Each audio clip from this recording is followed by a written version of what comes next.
What's going on, guys? A very different video from me today. We are doing a day in the life of a professional poker player.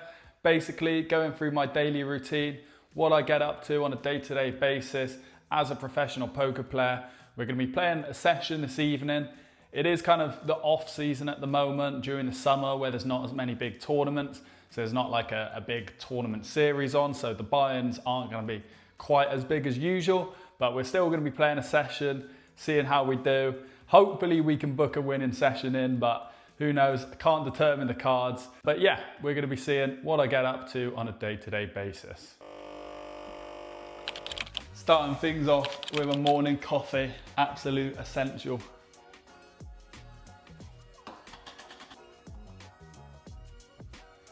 Cheers.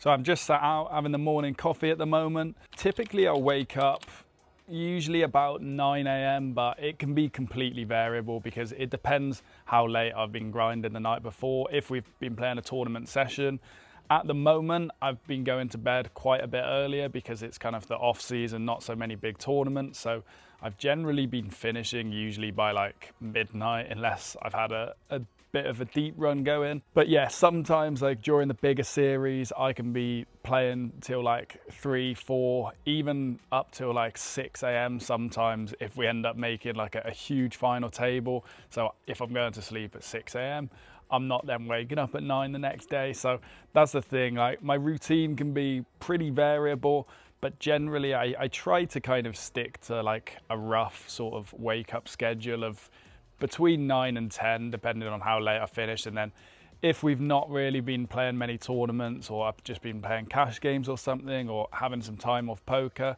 then I'll wake up a bit earlier, more like, don't know what that was. Then I'll wake up earlier, like 8 in the morning or something. But yeah, the plan for today is I'm going to be heading gym in the afternoon, having a little bit of a spa session after, going in the sauna, steam room, jacuzzi. It's quite a nice little detox before playing a big session. Like I think it's actually pretty important to kind of at least get some exercise in, or if you can, if you do have like a gym which has a spa, definitely doing both. It really sets you up nicely for a big tournament session in the evening.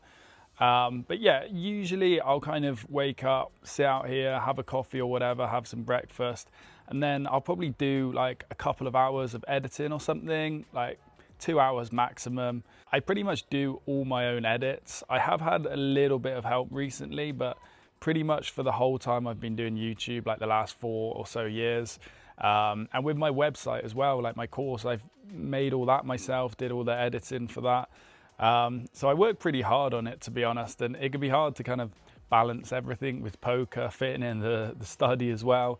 So yeah, I'm going to do a little bit of editing, make some lunch, and then head to the gym in the afternoon. So I'm going to show you my office. This is where it all happens. We've got the Spraces Aces up here. We got a nice little setup, got a few pictures on the wall here, some poker ones. Got to keep the room nice poker theme. We got 2 monitors on the side here, and then a big curved one in the middle. I think this is 40 inches or something. I don't know, it's huge anyway. But I tend to have like 8 tables on that middle one. And then if I play more than 8, I'll have a few on either side. So I'm going to be doing a bit of editing for my website today. As I said, generally I'll do some sort of editing, some sort of kind of YouTube or website work. And then yeah, after that, head to the gym, hit up the spa, ready for a big tournament session in the evening. Here is a video of me doing some fake influencer nonsense whereby I'm pretending to film myself working when in reality I'm doing nothing.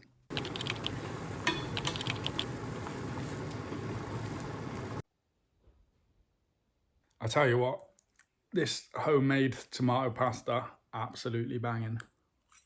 So we are all ready for the gym, got the pre-workout ready, got the essentials, and yeah, let's show you the whip. So here it is. Bought this in 2022 after the big WSOP run. Recently got a bit of a plate upgrade, got the Sprace plate on it, and yeah, I think the red with the black wheels, I think it looks pretty nice. Let me know what you think. Yeah, smoking on his ass, swear really got me fried. I've been through a lot, I swear it helps me clear my mind. With put some work on the streets, we in overdrive, saving 30%. So we are en route to the gym now. I suppose a good kind of thing to talk about is what are sort of the best and worst things about my job being a poker player. And for me, I'd say the absolute number one best thing is just the kind of freedom that it gives you, being able to work when you want, live where you want. Like, that is the number one thing. It's certainly not about the money. It is, just that ability to kind of be able to suddenly book a last minute holiday, or for example, I'm going to Bali in October for a few months, maybe Australia as well. And that's what I've been doing for the last few years. Being able to get away, especially in that sort of time of year in the UK, is just so nice, because it kind of starts to get pretty dull, pretty dark, pretty wet at that time of year in the UK. So being able to get away, go to Bali, live where you want, I think that is just the absolute number one best thing. So what are kind of the biggest downsides with my job? And I'd say the number one thing for me is just like the absolute stress of playing online poker. I don't think people realize how tough it can be sometimes. For example, during these big series where you're grinding super long hours till super late at night, and if you're constantly getting unlucky, you're in a downswing, you're not running well, it can just be super stressful, because it's not like you're playing for 12 hours and you're guaranteed to make a certain amount of money. In poker, you could end up playing for that long and you end up losing money at the end of it. And like that feeling, going to bed after that, it's not the best of feelings. So when people say it's just an easy job, it's kind of like, it's a bit frustrating really, because I think a lot of people don't realize kind of what goes into it and how much grinding it can take and how tough some of these big tournament series especially can be. I think another thing which is quite good to speak about is what's sort of the biggest kind of beginner mistakes. And I'd say mental game is one of the most important things, and I think people try to seek short-term results and think after a week or whatever they should be just always getting results, and unfortunately with poker it's just not the case. Like, I always like to compare poker to kind of the stock market. If you're a winning player and you've got a 10% or 20% ROI, your graph is going to go upwards, but there's always going to be bumps in the road, and it's like the stock market. It's never smooth. It never just goes up in like a total kind of linear fashion. It's always going kind of weaving up and down. But yeah, as long as it's kind of going up over time, that is the important thing. So I think one of the other most commonly asked questions is, how did I get into poker?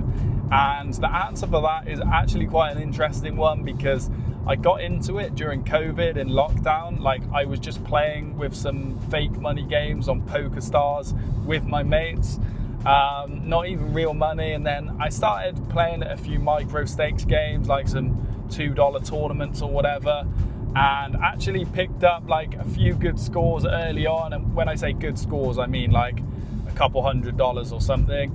And at the time for me, that was pretty huge, given that I'd just started poker and I was still at university and whatever. And then I had like a 1.5k score, which was like absolutely crazy at the time, because I remember, I don't know what sort of size tournament that was, but for me that was like a huge win, and I was like, this is crazy. And that's kind of where I sort of realized I want to take this a bit more seriously. I want to give this a go. And then in 2022, that is kind of when I decided to essentially do poker as sort of a full-time job. I was just finishing off my master's degree at university at the time, and I'd picked up some really good scores. Like, I was having a really good year already before that WSOP final table run, but I suppose that kind of sealed the deal in terms of being able to actually do this as a job full-time. And yeah, that enabled me to push on and get where I've got to today, I suppose.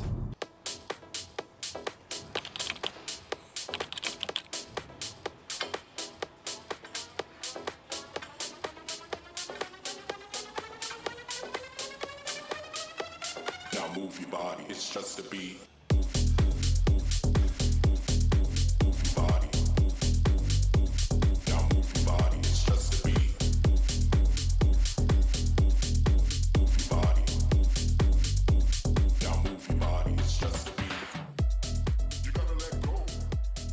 So I got a bit of a workout done in the afternoon, not lifting anything too heavy, just doing a light upper body sesh. And I hit up the spa, did 15 minutes in the sauna. Usually I'll try to push for 20, but it was absolutely roasting in there today. And then the sun did come out in the afternoon, which was nice. So I sat out, led by the pool for a bit, got nicely sunburnt as I usually do. And then it was time to head back for the session in the evening. So the session is underway here. We can see we have only got tables going on the one screen at the moment out of the three. It's not a huge day for poker. I mean, Monday, I suppose, it's still bigger than like a Wednesday and Friday.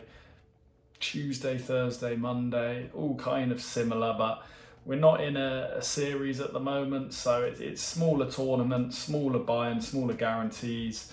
But yeah, we're still looking at over $2,000 in buy-ins today, which, I mean, it seems small for myself. Usually I'll be looking at a lot higher than that, especially on a Sunday or in bigger series.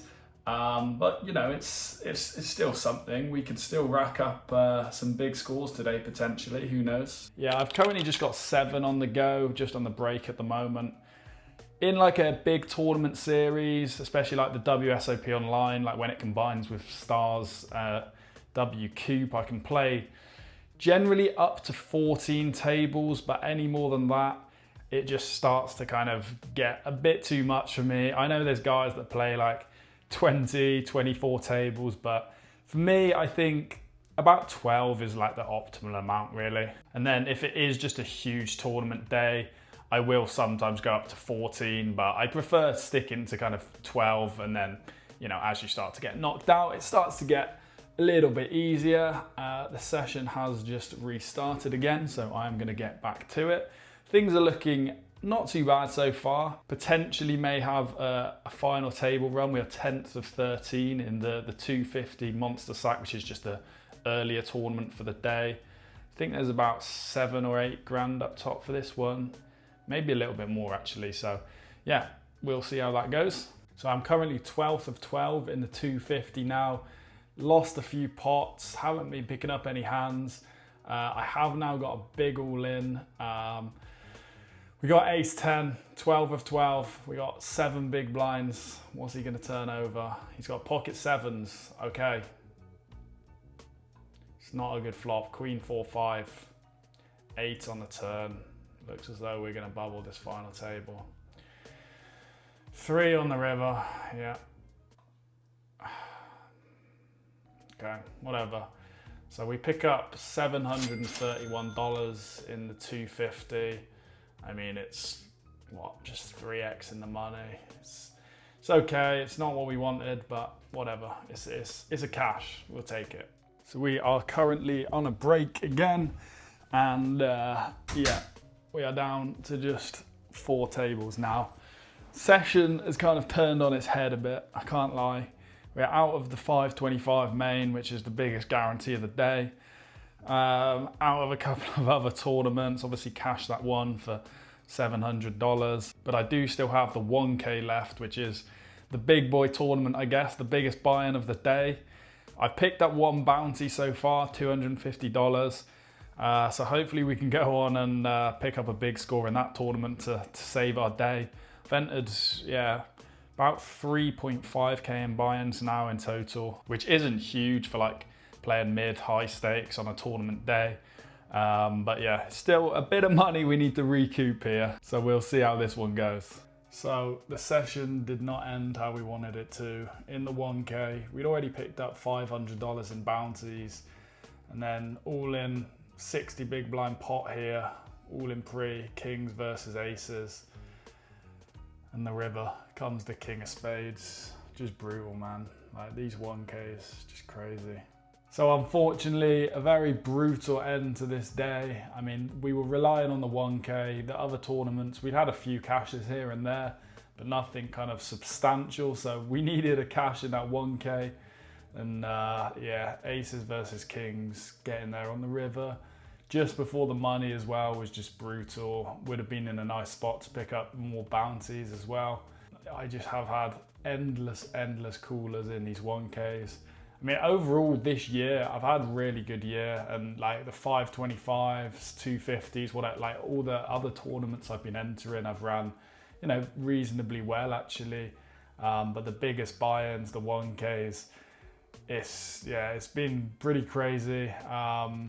Just so many bad beats, like so many coolers. It's honestly like cannot describe how many times this has happened. I did actually hop into some cash games and actually won a few buy-ins at 1K, so somehow I did finish profitable today. But yeah, in terms of tournaments, I did finish down, which is kind of the main session of the day. And yeah, brutal end, but poker is like that. What can you do? It's yeah, sometimes you're gonna have these bad beats, and in the big spots, sometimes it can feel like they're happening over and over again, and I've certainly felt like that a little bit in the bigger buy-ins, that's for sure. But I think the important thing is that I feel as though I'm just playing really well at the moment. I've certainly been playing a little bit more aggressive this year, and it's definitely been paying off. I've been kind of finding just that extra little kind of those smaller EV spots, which have definitely boosted my overall win rate. A big score in a 1K is gonna be coming soon. Hopefully in like the WSOP online later in the year. That would be ideal because that's where the big guarantees are. So I'd rather save the run good for the 5K main event or a big 1K tournament. Bit gutting tonight to be knocked out aces versus kings like that, but what can you do?